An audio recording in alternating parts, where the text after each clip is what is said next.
Obrigado, Tito. Eu tô que nem ela, não consigo falar na hora que eu tô precisando. Eu vou ficar meio aqui assim, eu fico de costa também.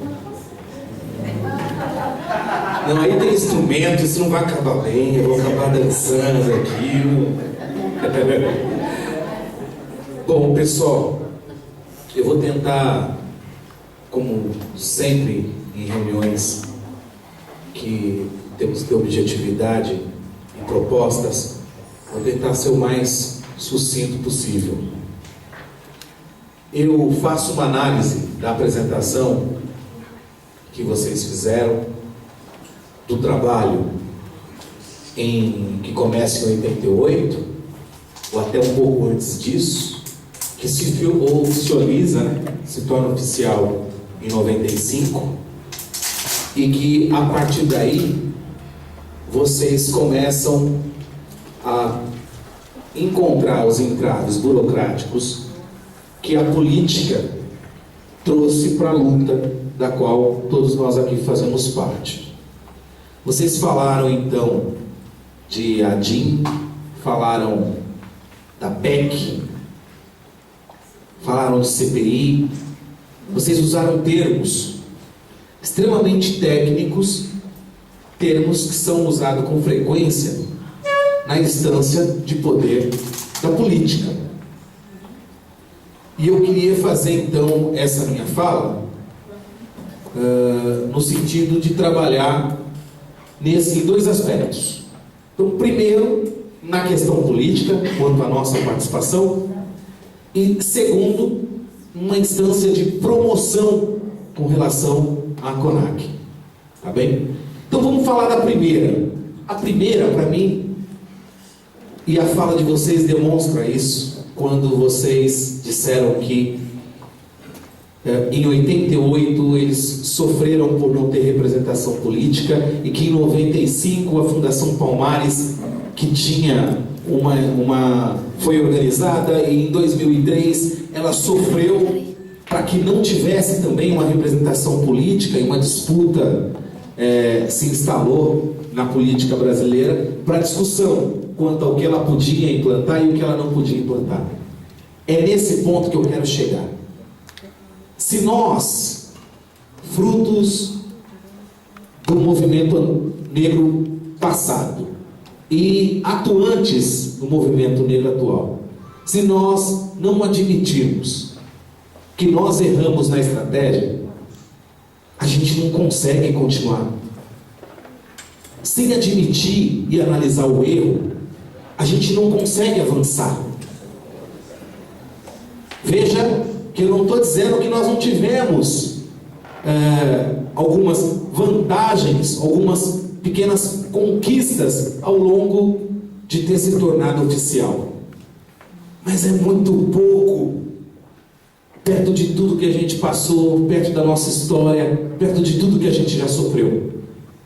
E se a gente não fizesse análise de que a gente avançou pouco, a gente vai continuar errando da mesma forma.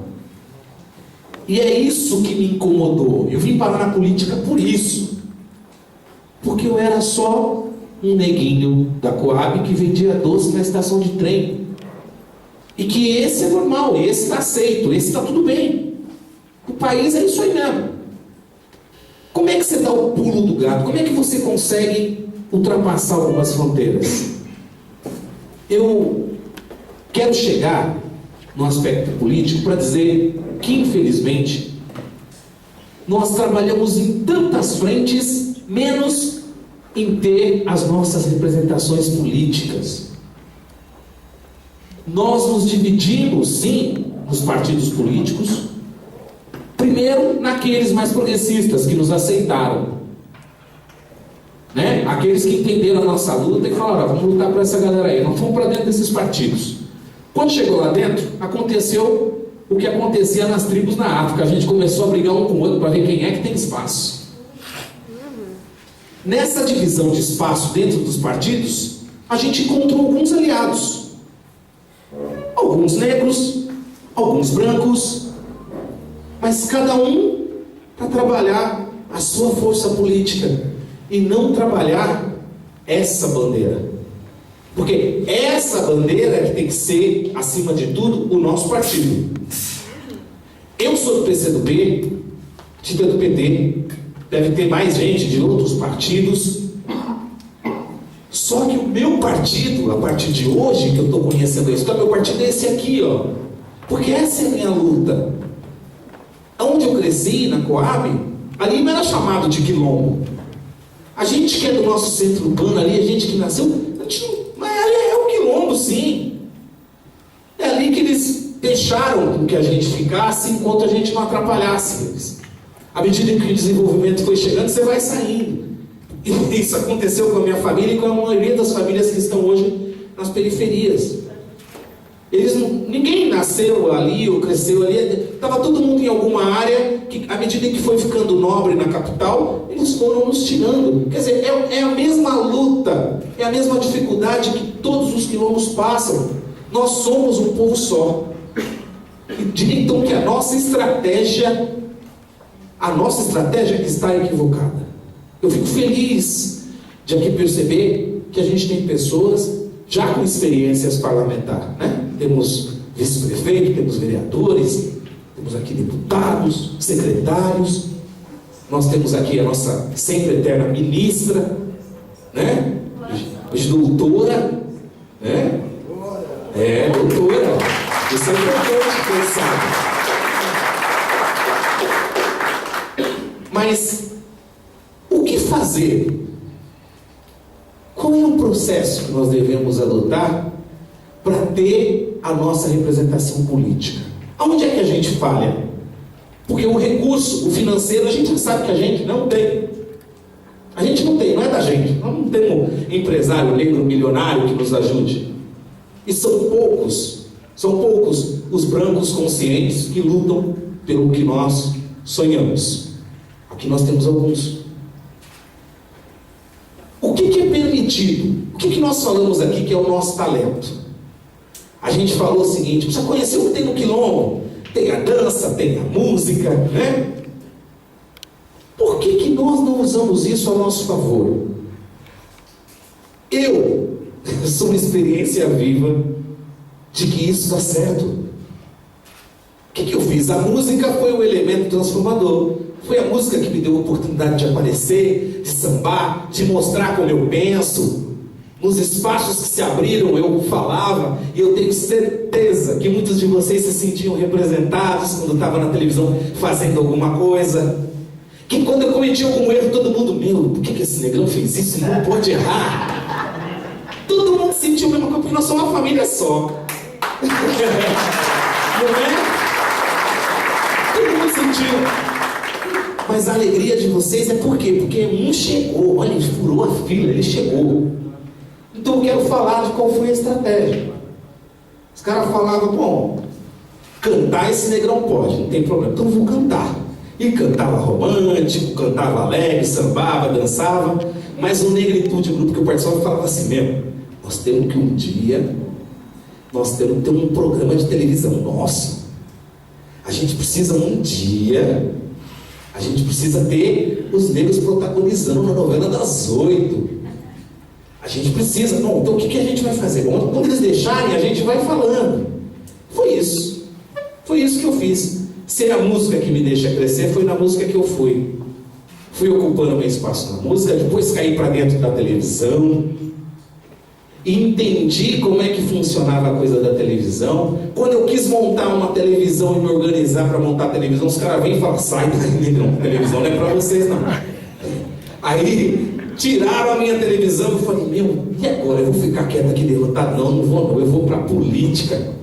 E vou falar o que eu penso, vou continuar agora atuando. E quando eu fui para a política, que foi uma surpresa para muita gente, o resultado foi muito bom. Primeiro porque, como vereador na primeira experiência, eu fui muito bem votado, fui eleito, e logo depois participei do processo majoritário, que foi a eleição para o Senado, que quase deu, e que mesmo vocês que não são aqui do estado, fala que vocês não torceram também pro Negrão. Todo mundo torceu. Por quê? Porque nós somos uma família só. Mas quando a gente chegou ali na luta do Senado, eu pensei comigo, e fiz a reflexão do que a gente começou a debater aqui. Dá! É possível! Vamos usar o que a gente tem. Nesse aspecto, eu vou para a segunda fase. Se é a música, o que eu proponho é que a gente faça uma campanha com artistas famosos, cantando temas voltados para a luta dos quilombolas. Que a gente faça um CD, um DVD, que a gente chame esses artistas para participar. Aí, Matilde, a gente pode detalhar isso um pouco depois, porque vocês já têm, inclusive, uma campanha, tem algo já acontecendo, não é? Mas a música é o que vai reverberizar a nossa luta. É assim que a gente vai tocar a sociedade, porque eles nos ouvem quando a gente canta. Você lembra do Quilombo Axé? Lembro do Quilombo Axé, foi uma proposta que você fez quando ministra. Eles não nos ouvem quando a gente chora. Eles não ouvem os nossos apelos. Eu não sei por que motivo. Acho que é a força dos nossos orixás, mas eles ouvem a nossa música. Como é que a gente não tem que usar isso? Os artistas, a grande maioria, muito alienados às causas de movimentos sociais. Seja o pagode, seja o funk, cada um no seu movimento fazendo alguma coisa. Cabe a nós passarmos para ele, fazer isso que vocês fizeram aqui, de chamar ele de e falar: meu, isso aqui, ó, é desde 95, onde vocês estavam? Que a gente estava lá na mata agonizando, gritando, vocês não foram lá para poder buscar a gente. Quando chamaram aqui, eu vim, agora eu aprendi. E graças a Deus, como o Tito disse bem, que a gente chegou e vocês não estão mortos, vocês estão muito melhores, né? Vocês estão nos motivando a continuar lutando por vocês. Então, uma das ações é levar a sério a questão musical. É uma arma nossa. A música é sim uma arma nossa. Qual é o segundo elemento positivo? O elemento que nos deixam, que nos aplaudem, que acham bonito. Quem sabe?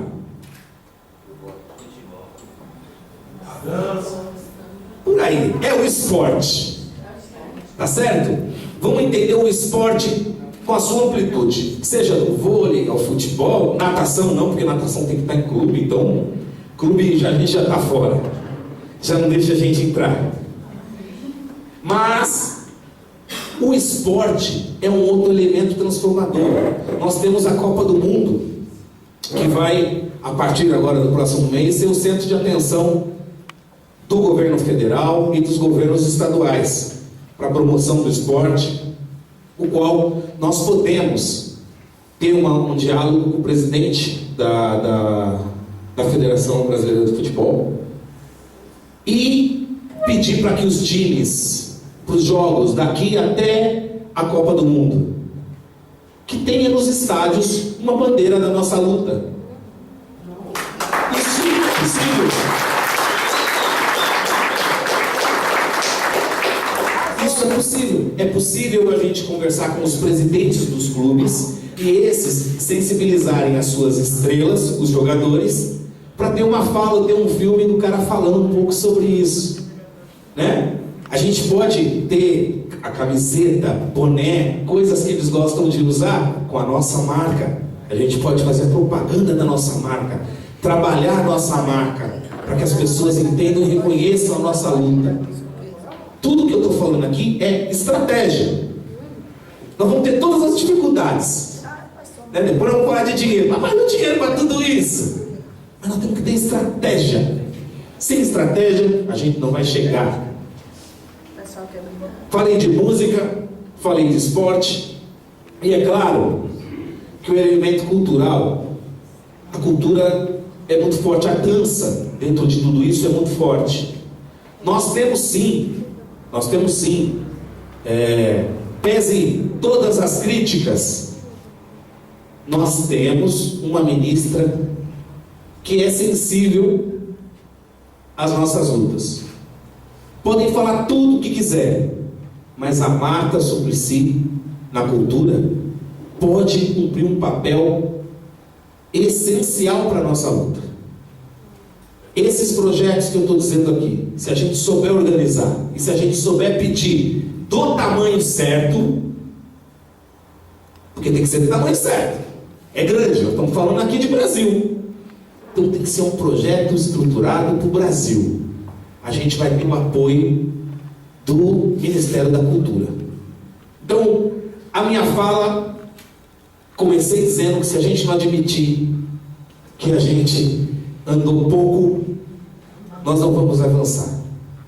Se a gente implementar essas estratégias do que é nosso, do que a gente já domina, e que toda vez, quando a gente passa por um processo político, né, quando a gente passa por uma doutrina política, aprende um processo político, a gente começa a achar que os artistas, que é todo mundo alienado. Só que essa é exatamente a arma que a gente tem, e aí a gente despreza. Esse é o nosso erro. Vamos para cima dos funkeiros, dos pagodeiros, e a gente vai atuar na área do esporte, que é onde eles deixam também. Isso tudo nós vamos fazer para que essa marca seja conhecida e para que essa marca possa arrecadar o quê? Recurso. Parece que é um pecado. Vamos falar alto, arrecadar o quê? Recurso! Parece que nós temos, quando a gente fala em dinheiro, gente, é um pecado que eu nunca vi. Parece que nós já nascemos com voto de pobreza. A gente não pode falar de dinheiro. Nós temos que viver pedindo um pouquinho, tudo pouquinho. É isso aqui que vai ser a nossa marca. Nós vamos promover essa marca, vai ter desfile de moda, vai ter um monte de coisa que a gente tem que fazer com essa marca. Essa marca vai gerar recurso. E esse recurso no futuro vai servir para quê? Para escolher quem que é nosso candidato.